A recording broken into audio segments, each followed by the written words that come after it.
हम भारतीयों ने पिछले कई सालों से न जाने कितने पॉलिटिकल और फाइनेंशियल स्कैम्स और फ्रॉड्स को विटनेस किया है, जिनमें न जाने कितने multi million dollars amount involve है। इलीगल तरीके से इनका इस्तेमाल किया गया।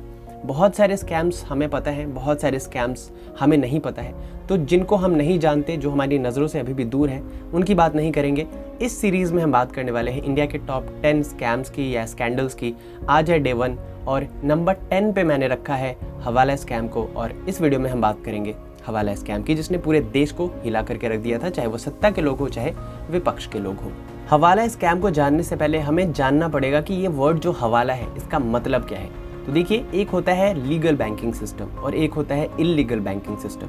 लीगल बैंकिंग सिस्टम के जितने भी रिकॉर्ड्स होते हैं वो बिल्कुल प्रूवन होते हैं, वो सरकार की नज़र में होते हैं, रिकॉर्ड्स में होते हैं, जिन पर टैक्सेशन लगाया जा सकता है, टैक्स लगाया जा सकता है। लेकिन हवाला के जरिए जो भी ट्रांजैक्शंस होते हैं वो पेपरलेस होते हैं, यानी कि बैंकिंग सिस्टम से होके उनको नहीं गुजरना पड़ता, आरबीआई के गाइडलाइन की उनको कोई ज़रूरत नहीं पड़ती।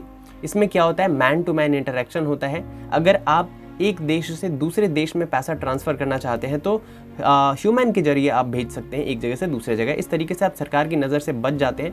ज़्यादातर जो क्रिमिनल्स होते हैं वो अपने पैसे का ट्रैक सरकार के पास ना चला जाए, इसको अवॉइड करने के लिए इस हवाला सिस्टम का प्रयोग करते हैं, जिसमें बहुत सारे ब्लैक मनी को वाइट मनी के रूप में कन्वर्ट किया जाता है। तो ये होता है हवाला। और ये स्कैम इंडिया में कैसे हुआ, कैसे इतने सारे पॉलिटिशियंस इसमें फंसते हुए दिखाई दिए, लेकिन अल्टीमेटली क्या हुआ सबको पता है। अल्टीमेटली जो भी हुआ इसमें हम बात करने वाले हैं। हवाला स्कैंडल को वर्ल्ड का बिगेस्ट एवर पॉलिटिकल स्कैंडल कहा जाता है। इसमें देश के 115 टॉप पॉलिटिशियंस और ब्यूरोक्रेट्स शामिल थे। इन पर ये एलिगेशंस लगाए गए कि इन्होंने 4 हवाला ब्रोकर्स जैन ब्रदर्स से लगभग 18 million US$ as a bribe लिया है, एज अ घूस लिया है। तो ये स्कैम बाहर कैसे आया, इसके बारे में पता कैसे चला। बात की शुरुआत होती है मार्च 1991 में, जब 2 कश्मीरी मिलिटेंट्स शहाबुद्दीन गोरी और अशफाक हुसैन लोन, इनको गिरफ्तार किया गया।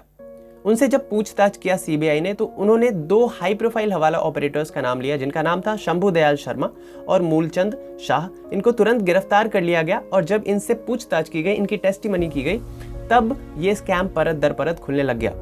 इन हवाला ऑपरेटर्स ने बताया कि ये जैन ब्रदर्स के लिए काम करते हैं। जैन ब्रदर्स यानी कि एनके जैन और एसके जैन। तुरंत प्रभाव से इन दोनों को गिरफ्तार कर लिया गया और अपने कन्फेशन में एसके जैन ने बताया कि इन्होंने बहुत सारे पॉलिटिशियंस को पेमेंट किया है, जिनमें से तब के prime minister PV Narasimha Rao का भी इन्होंने नाम लिया। और ये जो स्कैम है, इसको खुलने का श्रेय जाता है विनीत नारायण को, जो कि जर्नलिस्ट थे और इन्होंने एक PIL दर्ज किया था। तब जब जैन ब्रदर्स की डायरी को खंगाला गया तो सबके होश उड़ गए। उसमें तब जो सत्ता पक्ष में जो पार्टी थी, साथ ही साथ जो विपक्ष में पार्टी थी, उन दोनों के पॉलिटिशियंस सम्मिलित रूप से उसमें, सामूहिक रूप से उसमें शामिल थे, जिसमें लाल कृष्ण आडवाणी से लेकर के बलराम झाकर, पी शिवशंकर, मदन लाल खुराना, शरद यादव, इन सब के नाम उसमें दिए गए थे। उसके अलावा अगर हम बात करें तो किसने कितना कितना रुपया लिया है, किसने कितना कितना फंडिंग ली है, सबका उसमें चिट्ठा था। लाल कृष्ण आडवाणी के नाम पे 68.5 लाख रुपए उस समय दिखाए गए थे, कितना उन्होंने लिया है। आरिफ मोहम्मद खान ने 7.5 करोड़ लिए थे, जो कि इंडिपेंडेंट थे। उसके अलावा यशवंत सिन्हा के नाम पर 21 लाख थे। देवीलाल, प्रदीप कुमार, वीश शुक्ला, बलराम झाकर। तो कांग्रेस हो, इंडिपेंडेंट हो, जनता दल हो, बीजेपी हो, SJP हो, इन सब के पॉलिटिशियंस इसमें शामिल थे। तो अगर इतनी ही पुख्ता सबूत थे सीबीआई के पास, तो फिर वो कोर्ट में गए होंगे, उनको सज़ा क्यों नहीं मिली। तो देखिए, सीबीआई जब कोर्ट में गया, उनका पूरा का पूरा केस वहाँ पे कोलैप्स हो गया, क्योंकि स्पेशल सीबीआई जज VB गुप्ता ने बोला कि जितने भी स्टेटमेंट्स लिए गए हैं, जितने भी कन्फेशंस लिए गए हैं अक्यूज से, ये कोर्ट में एडमिसिबल नहीं है, क्योंकि ये सीबीआई के सामने दिए गए हैं। अगर यहाँ पे कोई कोर्ट में मुकर जाता है तो वो एडमिसिबल नहीं होगा। साथ ही साथ उन्होंने ये भी बोला कि जितने भी प्रूफ्स हैं, इनको लीगल प्रूफ में कन्वर्ट नहीं किया जा सकता। और इतना होने के बाद ये जो डायरी है जैन ब्रदर्स की, ये भी इनएडमिसिबल एविडेंस है, इसको भी हम मान्यता नहीं दे सकते कोर्ट में। अब मुझे नहीं पता क्यों ऐसा बोला गया, लेकिन इसके बाद ये जो पूरा का पूरा केस है, वो पूरा का पूरा केस बर्बाद हो गया।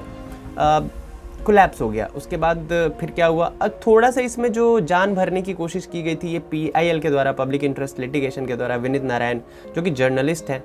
उसके बाद उन्होंने 2 और बुक्स लिखी इन लोगों पे। एक का नाम था हवाला के देशद्रोही, दूसरा नाम था डेंजरस साइलेंस। लेकिन उसका कोई फ़ायदा हुआ नहीं। हवाला पूरे देश में ये फैल गया, ये स्कैम सबको पता चल गया, लेकिन उनको सज़ा नहीं हुई।